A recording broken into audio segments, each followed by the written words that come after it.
ma'am. I'm not guilty. Okay. So then what I'll do, is there a video? Have y'all had an opportunity to review? There's a video, and I've talked to Ms. Mufino about it, and it's pretty consistent with what she's told me, and Okay, that's fine. I just want to make sure. So, Ms. Anderson, I'll get your case set for trial. And Ms. Anderson, Mr. Parker has been appointed to represent you at this point. He's one of the attorneys. Good morning. Are you Jasmine Jaquette? Yes. And Ms. Jaquette, this is your initial appearance in cause number 26 DCCR 0240. You're charged with the third-degree felony offense of deadly conduct discharging a firearm from March 4th of 2025. Since you've made bond in your case, have you had an opportunity to try to hire a lawyer? Miss Breeden. She gave me the retainer, but I'm not working right now, so I'll be trying to like, go with my blues and stuff, so I haven't been able to give it to her, but we talked and she's gonna take it. Okay, so are you working on trying to get a job? Yes, ma'am. All right, so what I'll do is reset your case for about 30 days to see if you can get Ms. Holmes hired. If you do get her hired or some other attorney, bring the reset notice that you get today to whoever that is, and they'll tell you what you need to do. If you're unable to hire Ms. Holmes or anyone before that next court date, then I'm ordering you to visit with at least 3 lawyers. You'll see that they all charge different amounts, they have different payment plans. Bring me back the names of the lawyers that you've actually talked to, so I know you're trying, and then we'll discuss your options. Okay. If you don't do that, then when you come back, you run the risk of me raising your bond for not following that court order, and you would go back to jail. Do you understand? It's also important that between now and then, you need to try to find a job as well. Okay. And if you do find a job, bring me proof of that. Okay. Step in front of the clerk. Judge, given this defendant's recent. Hang on just a second. Good morning. You're Carly Davis. Could everyone please hold it down?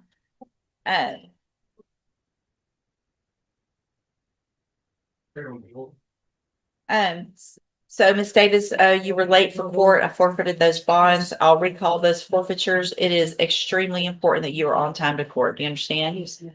And so your cases are set for trial to begin with jury selection next week. Is everyone ready? Your Honor, I think that my client has something she'd like to request of you. Judge, before we get to that, given this defendant's recent violations of the drug patch, I'd ask that she be drug tested today.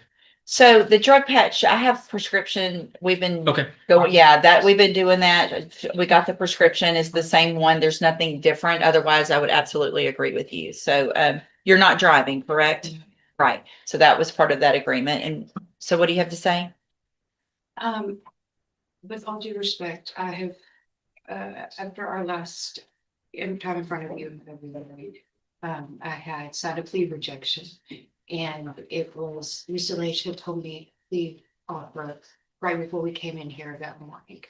And you asked if I had signed a plea rejection on the tablet. She stated no, so we went in the hallway and signed it.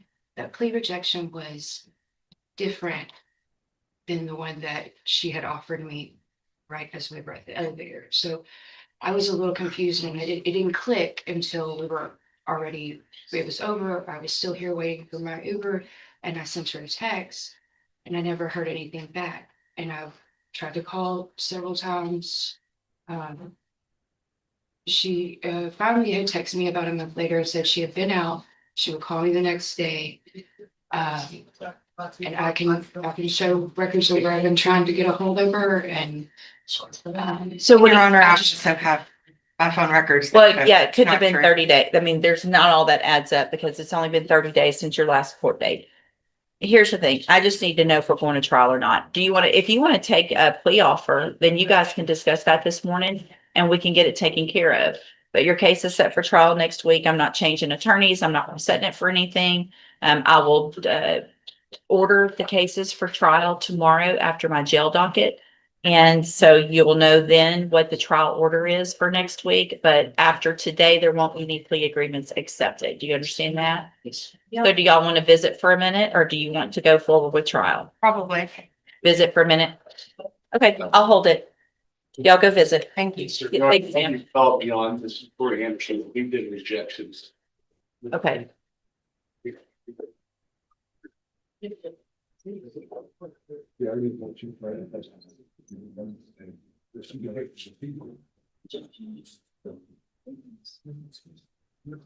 Tori Anderson.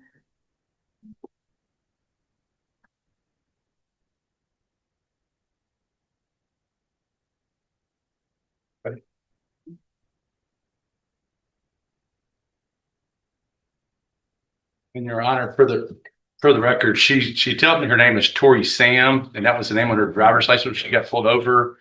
I don't know how they got Tori Anderson. That is her maiden name, but Okay. Tori Sam is her name. Ms. Malfino, I guess if the state wants to maybe look into that and. I will, Add that and I'll make as a an amendment if necessary down the line. All right, ma'am. So Tori Anderson is your maiden name. So that is you, correct? Yes, ma'am. Okay. And so Ms. Anderson, in cause number 25 DCCR 1165, you're charged with the third-degree felony offense of evading arrest or detention with the use of a vehicle. That's from July 31st of 2025.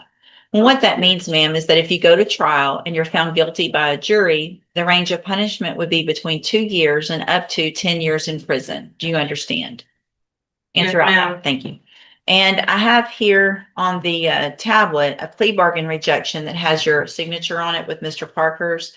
That shows that the district attorney's office has made an offer, if you wanted to enter a plea of guilty, to reduce that To evading. to a misdemeanor evading with a 1 year deferred probation. Is that your understanding of the offer? That I rejected it? Yes, ma'am. Yes, ma'am, I'm not guilty. Okay.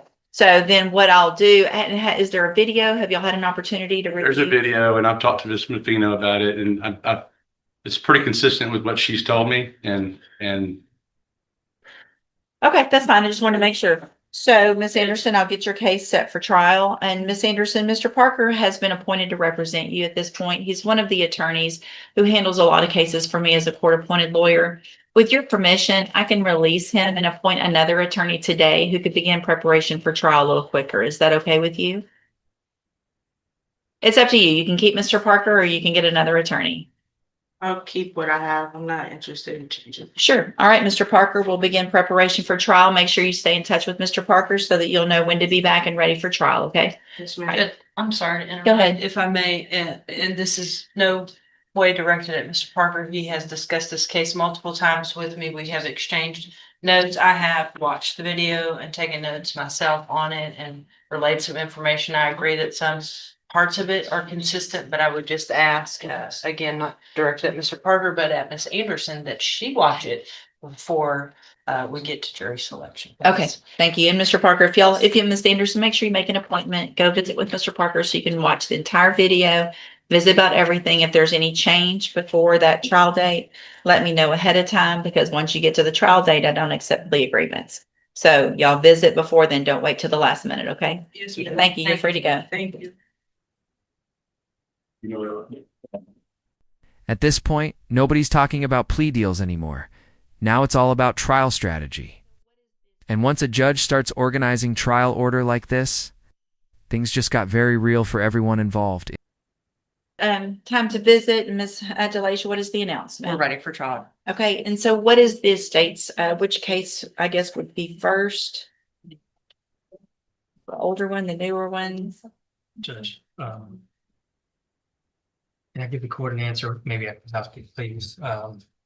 Yeah, if you don't mind, Mr. Coleman, and you can have the day, if you'll just maybe email me and Ms. DeLage in a group so that I know which one to number, Yes, ma'am. and she'll know which one to prepare on. Thank you. Yes, sir. Ms. Davis, stay in touch with Ms. DeLage this week so you guys can get prepared. She'll know the trial order tomorrow after docket about noon, midday. Okay, all right, you're free to go. Thank you. Mr. Gertz, you got Dustin Knight and Ms. Malfino. Rejected plea deals. 2 judges refusing last minute. Negotiations. This entire hearing was basically a masterclass in how quickly criminal cases can escalate.